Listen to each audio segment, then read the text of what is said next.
el documental Tristán y los días por venir, de Martina Matskin y Gabriela Wasuf. Es una producción de Groncho Studios y Lumen Cine, en coproducción con la compañía uruguaya Monarca Films. Esta historia, este documental, acompaña al protagonista, Tristán Miranda, en su transición de género. Iniciamos esta nueva emisión de GPS Audiovisual Radio con una de las directoras de este muy interesante documental, Gabriela Wasuf. Bienvenida, Gabriela, muchas gracias por acompañarnos. ¿Cómo estás? Muy bien, muy contenta, gracias a ustedes. Bueno, Tristán y los días por venir es un documental, una historia que se filmó a lo largo de 7 años. Sí, así es. Ese fue el rodaje, pero hay toda una investigación previa, ¿no es cierto? O sea, que el camino es mucho más largo. ¿Cuál fue el punto de partida para ustedes? El punto de partida fue un casting de ficción para un cortometraje que dirigió Martina Matskin, mi co-directora, donde yo hice la asistencia de dirección. Nosotras ya veníamos desarrollando Cuidadoras, que fue el primer largo documental que dirigimos juntas. Sí. Y bueno, el cortometraje que fueron historias breves también, que estrenó, si no me equivoco, en 2019, en una tanda en Mar del Plata. Bueno, ese cortometraje tenía como protagonista un varón trans. Entonces hicimos ese casting. La producción de ese corto era de Lucía Vela, pero en ese momento que nosotros ya veníamos trabajando con Groncho como pata de producción audiovisual, también muy cercana a la Mocha Celis, un espacio de militancia por la diversidad con el que nos identificamos mucho y que hemos acompañado y siempre intentamos acompañar, creo que mutuamente. Bueno, entre Groncho y La Mocha colaboraron mucho con la difusión de ese casting entre agrupaciones de familias diversas. Bueno, no era tan común tal vez en ese momento, claro. Mucho menos hablar de masculinidades trans. Y Tristán vino al casting, recibió la convocatoria a través de Munay, que es una de las tantas agrupaciones de familias diversas que justamente se juntan para hablar de sus particularidades, defender sus derechos, armar comunidad, ¿no? Todo esto. La mayoría de las familias de Munay viven en el conurbano. Tristán es de Moreno, de zona oeste, y bueno, vino al casting, empezó a pasar las sucesivas etapas y terminó siendo seleccionado y compartimos el rodaje en ese momento en la costa argentina, una parte en la costa, una parte acá, y después el recorrido de estreno estrenó en Berlín e hizo un recorrido de festivales muy largo que todavía sigue, por suerte. Ah, mira. Sí, y que sigue resonando entre familias diversas, ¿no? Sobre todo. Y bueno, así lo conocimos. Compartimos esas alegrías, el poder estrenar, conocernos. La mamá de Tristán es unos años más grande que nosotras, pero no tanto más. Fue madre muy joven. Tristán ahora tiene 22. Y un poco había unas ganas que teníamos con Martu de filmar algo sobre infancias, adolescencias y diversidad. Y apareció esta forja de vínculo, como de un tiazgo, ¿no? Que fuimos forjando con Tristán a lo largo del tiempo y compartiendo la vida. Es producto de eso, es la película. Y ustedes decidieron, el punto de partida entonces fue la presencia de él. Sí, a ver. Y de su historia, ¿no? Acercarse a su historia. Nosotras en ese momento, tanto Cuidadoras como Tristán empezaron su desarrollo en Incubadora, que era un laboratorio de desarrollo que existía en ese momento. Me acuerdo que, bueno, con Cuidadora fuimos Rodo Pichirilli y yo la dupla de ese desarrollo. Martu se sumó más tarde y terminamos codirigiendo. En el Incubadora del año siguiente, Martu queda como directora junto con Frank Quiñones como productor en ese laboratorio. Y esa carpeta no tenía nada que ver con lo que después terminó siendo la película, ¿no? Era sobre infancias y adolescencias, tenía entrevistas, tenía animaciones, tenía múltiples líneas. Después todo se fue simplificando un poco cuando se afianzó el vínculo con Tristán y entendimos que era por ahí. También tuvimos un montón de etapas como Tristán dibuja y es parte también de la película, su devenir ilustrador, empezar a vender sus dibujos, todo esto. Pensamos en un momento en que la peli tuviera animaciones, de hecho llegamos a maquetar una escena de animación, pero nos corrió el tiempo y finalmente... Bueno, y también la peli demostró que tal vez no necesitaba ese recurso, ¿no? Claro. Hubiera sido distractivo, querés decir. O habría sido otra película. De pronto hubo un momento en el cual habíamos filmado un montón de observación. Digamos, la peli es fundamentalmente una observación tal vez facilitada, con algunas consignas a veces, pero eminentemente observacional. Y me acuerdo que tuvimos varias etapas de montaje. En la tercera etapa de montaje teníamos el armado de observación con unas placas en negro donde pensábamos que podían ir animaciones. Y lo primero que hicimos en la etapa final de montaje, que es cuando se sumó Jero Pérez Rioja, fue saquemos las placas y veamos qué pasa si no pensamos en la animación. ¿Cómo funciona? Exacto, y descubrimos que funcionaba muy bien. Ajá. Bueno, ¿qué cuenta Tristán y los días por venir?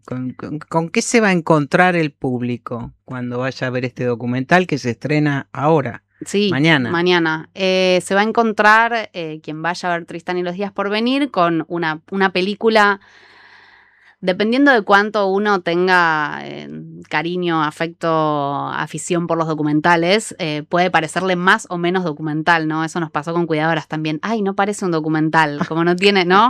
Bueno, quienes somos afines a este género o a la no ficción, sabemos que hay un repertorio enorme de recursos, pero se va a encontrar con una peli que de a ratos una se olvida que es un documental, que está muy cerca de Tristán, este protagonista que crece 7 años a lo largo de la película, que toma unas decisiones muy importantes acerca de su identidad de género y que las lleva a cabo con red, con compañía, con ayuda, con su mamá, con sus amigues, con instituciones que al principio acompañaban y que después, con el cambio de signo político, empiezan a no acompañar.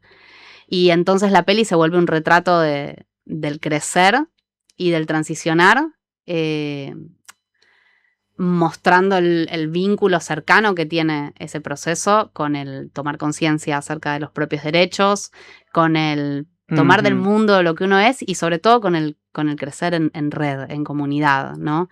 Es ante todo una historia, estas no son palabras mías, pero nos las han dicho muchas veces, entonces creo que vale la pena resaltarlas. Es una historia luminosa, es una historia de una transición que va bien y puede ir mucho mejor cuando el contexto acompaña. Por eso hay que defenderlo. Justamente te iba a comentar, preguntar, generalmente el tema de la transición y de la identidad sexual se suele abordar desde un tono dramático o desde algo más convencional como el objeto de estudio, digo, ¿no?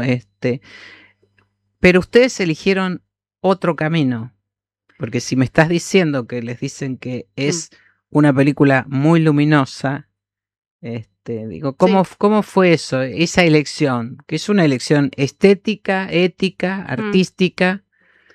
Yo creo que, por un lado, nosotras somos una dupla de directoras cisgénero, es decir, no somos personas trans.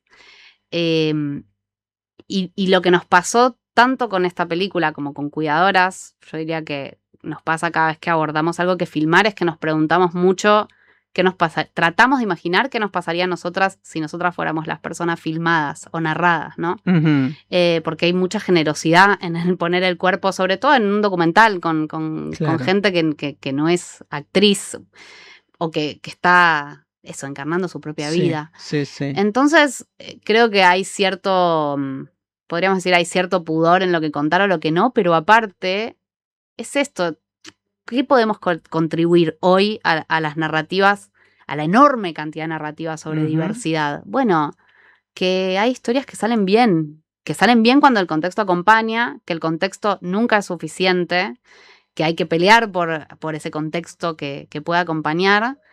Y que cuando uno se ve reflejado en la... Tristán lo dijo, está dando entrevistas con nosotras bastante seguido, es hermosa la experiencia, no nos había pasado antes, y una de las cosas que repitió varias veces y que a mí me conmueve mucho es, a mí me habría gustado ver una película así cuando cuando yo tenía 12 o 13 años. Me habría abierto los ojos. Entonces, es eso, que se puede contribuir a lo existente en dirección al mundo en el que creemos, en el que queremos vivir y en el que creemos.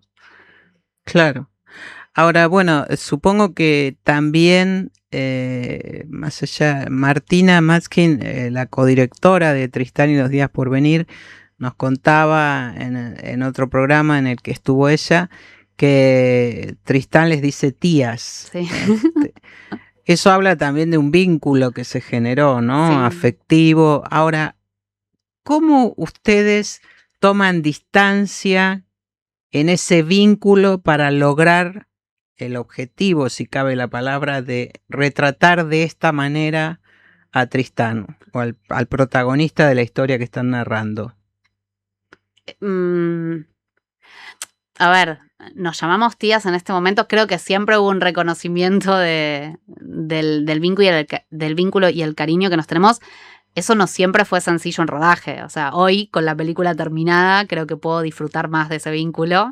Hubo momentos en los que nosotras queríamos filmar y Tristán se empacaba y no. Momentos en los cuales Tristán nos fue guiando en lo que quería mostrar y nosotras fuimos respondiendo a eso, pero siempre desde el detrás de cámara. No es la misma la conciencia de un lado y del otro.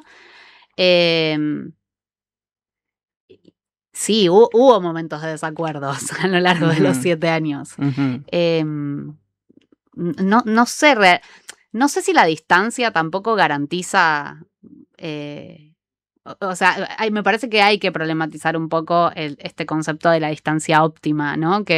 Claro, bueno, no sé cuál es la distancia óptima, claro, si existe, ¿no? No existe, pero es muy difícil no involucrarse emocionalmente a lo largo de tantos años. Una sí puede todo el tiempo abstraerse y sobre todo al mirar el material y decir... A mí me pasa todo el tiempo, cuando miramos el material después decimos, pucha, ¿por qué no? Seguimos un poco más, pucha, ¿por qué en esta situación no pregunté tal, no indiqué tal lo que fuera, ¿no? Pero en líneas generales creo que el cariño no tiene por qué ir en dirección opuesta al, qué sé yo, a facilitar la intimidad del rodaje, ¿no? No sé. Bueno, es que lo preguntaba en esa dirección, más que por hurgar en conflictos, sino en el acercamiento, porque es un tema de los más difíciles, en un documental, una historia de no ficción, acercarse a la intimidad de un personaje. Sí, sí, absolutamente. Y en este caso, que además está en juego la identidad de género, la transición, me parece que, bueno, ustedes deben haber sido muy cuidadosas, pero al mismo tiempo no perder de vista qué es lo que querían contar de Tristán, ¿no? Porque es una elección también. Sí, yo creo que lo perdimos de vista muchas veces a lo largo del proceso, ¿no? Una muchas veces va como con una idea de lo que filmar y después ahí pasa cualquier otra cosa. Tal vez en el momento a una le parece que es inútil o que que no entiende por qué está ahí 20 minutos con la cámara prendida sin que nada suceda, y después cuando lo volvés a ver con la distancia, con el tiempo, te das cuenta que ahí había algo. Yo me acuerdo que en el proceso de Cuidadoras nosotras insistíamos mucho con mirar material durante el rodaje y Rob Pichirili, la productora, nos decía, no lo miren ahora, como de ninguna manera lo hagan, y creo que fue un acierto eso. Eso, cuando estás en la vorágine del filmar, como que de pronto crees que sabes lo que estás contando, crees que encontraste lo que fuiste a buscar, y entonces la vez siguiente vas a buscar otra cosa y te perdés de lo imprevisible, justamente. Creo que eso fue lo más rico, lo que nos salvó la película también, ¿no? Lo imprevisible. Ajá, a estar abiertas a esa posibilidad, Sí. ¿no? A lo que surja en el momento. Ahora, ¿cómo se dividieron las decisiones estéticas y artísticas entre vos y Martina? No sé si las dividimos, la verdad. Hay momentos, en líneas muy generales nos pasó en Cuidadoras y acá también, que Marto está más cerca por ahí del encuadre y yo estoy más cerca de los personajes, pero es una generalidad. Porque no siempre fue totalmente así, porque a veces nos tocó nosotras hacer sonido en una jornada o ir a agarrar la cámara y hacer alguna cosita a cada una de nosotras, más allá del equipo que se mantuvo a lo largo de la peli, pero que es un proceso muy largo y a veces el equipo también tiene sus laburos, tiene sus cosas que no puede frenar por ir un día a filmar, ¿no? Ese tipo de cosas de negociaciones con la realidad. Después en montaje estuvimos las dos, en postproducción estuvimos las dos. Y ya son muchos años y hay algunos acuerdos medio telepáticos, medio tácitos. Tácito, sí. Claro. Sí, supongo que sí. Bueno, en Cuidadoras se notaba ese acuerdo. Sí. No sé en Tristán porque no la vi todavía, pero bueno, a partir de mañana va a estar en los cines, en el Gaumont. Sí, en el Gaumont y en el Eco Select de La Plata. Eso para empezar esta semana. La función de mañana del Gaumont está agotada, pero viernes, sábado, domingo a las 21 horas estamos. Ajá. En el Eco Select estamos a las 18 horas este fin de semana. Bueno, en la semana también, ¿no? Hasta el miércoles, pero sabemos que de jueves a domingo es muy importante para la peli y la cantidad de espectadores que vengan. Vamos a estar en el Helios de Palomar a principios de julio. Vamos a estar en Gualeguaychú, en Córdoba. Y bueno, toda la información que vamos confirmando la vamos subiendo al Instagram de la peli. Ajá. Que es Tristán y los días. Ajá, bien. O sea que allí van a encontrarse con todas las novedades. Va a ser una gira federal, un estreno federal. Ojalá. Entonces, están tendiendo a eso. Sí, y ojalá, nada, se charle mucho. Ajá. Con el público, claro. Sí. Que ahí se completa la historia, ¿no? En el encuentro con el público. Total. ¿Qué expectativa tenés respecto de eso? Porque además estrenar en este momento tan particular de la economía, de lo social, ¿cómo llegan al estreno ustedes? Cansadas, ¿no? No, a mí me da particular ilusión qué va a pasar con Tristán en ese estreno, con su familia, con sus amigues, con la gente que venga, no sé, en La Plata, por ejemplo, estamos organizando unas funciones conversadas con agrupaciones de familias diversas de allá, que vieron el cortometraje de ficción que Tristán protagonizó en su momento y que nos dijeron como nos vimos reflejados un montón ahí en esas dudas, en esas preguntas, en esas angustias. Yo espero que con el docu pase lo mismo, que se converse más entre el público que lo necesita y también el público que por ahí no es tan afín a la temática, pero que encuentra en esta peli la universalidad de una relación madre-hijo, de un crecer, de las dudas cuando uno se asoma a la adultez. Digo, todo eso es el corazón de la peli y tengo expectativa de que resuene. Fundamentalmente igual me dan muchas ganas de ver que Tristán se encuentre con un público y con la película. Con el público, exactamente. Sí. Ahora, bueno, desde el momento en que se gestó el documental hasta hoy, hubo cambios sociales e institucionales muy profundos, ¿no? Sí. Y en este momento, ¿cómo son las expectativas que tienen ustedes respecto de la temática? Bueno, hace un rato mencionabas que hay entidades que se acercaban antes a Tristán, que ahora ya no se acercan, seguramente porque han sido desactivadas, supongo yo. Pero, ¿cuáles son las expectativas que tienen ustedes respecto de la temática que aborda el documental en relación a este momento? Es un momento muy duro, efectivamente. Yo nombré al principio a la Mocha Celis. La Mocha Celis es una asociación civil y un bachillerato popular. Forman parte de la película también. De hecho, la primera feria en la que Tristán vende sus dibujos es una feria en el contexto de la Mocha Fest, que es un festival que organizan para recaudar fondos, y el discurso que se escucha en ese momento es el discurso de Virginia Silveira, que es la presidenta de la asociación civil, que es la primera mujer trans presidenta de una asociación civil en Argentina, creo. No sé si estoy diciendo bien, pero creo que sí. Bueno, es la primera dirigente trans de la Mocha en los 15 años de existencia que tienen, que fue estudiante de la Mocha además y que ahora es dirigente. Entonces es muy importante el crecimiento de esa generación. Y por ejemplo, desde la Mocha hay recortes presupuestarios muy pesados que obstaculizan mucho el funcionamiento diario. La Mocha tiene, además del programa educativo, un montón de programas de acceso a derechos de los que Tristán también formó parte, ¿no? Ujú, Pidiendo, ujú. yendo, capacitándose para armar un currículum, aplicando a búsquedas laborales, accediendo a asesoramiento jurídico para poder dar los pasos en su transición, que muchos de ellos están narrados en la película, con una estructura civil detrás Ujú. de lo que la película cuenta, que se le hace muy difícil el sostén diario ahora, no solamente por los ataques institucionales, las mermas, los recortes, sino también porque, por ejemplo, esa es una organización que se sostiene por donaciones y la gente está muy apretada económicamente para donar un mango, ¿no? Entonces, todo el contexto es muy adverso. Lo que la película plantea también es que es muy obtuso negar que la diversidad Ujú. siempre existió, que va a seguir existiendo y que los derechos adquiridos no van a ser defendidos por toda una comunidad. Entonces, la expectativa es que, es que la peli, como mínimo, ponga una pausa en el cotidiano y nos recuerde todo eso que logramos y todo lo que falta por lograr, más allá de la circunstancia. Bueno, entonces hecha la invitación para ver a partir de mañana, jueves 18, este documental Tristán y los días por venir, que va a estar en el Gaumont de arranque, digamos, y en el Ecoselect de La Plata.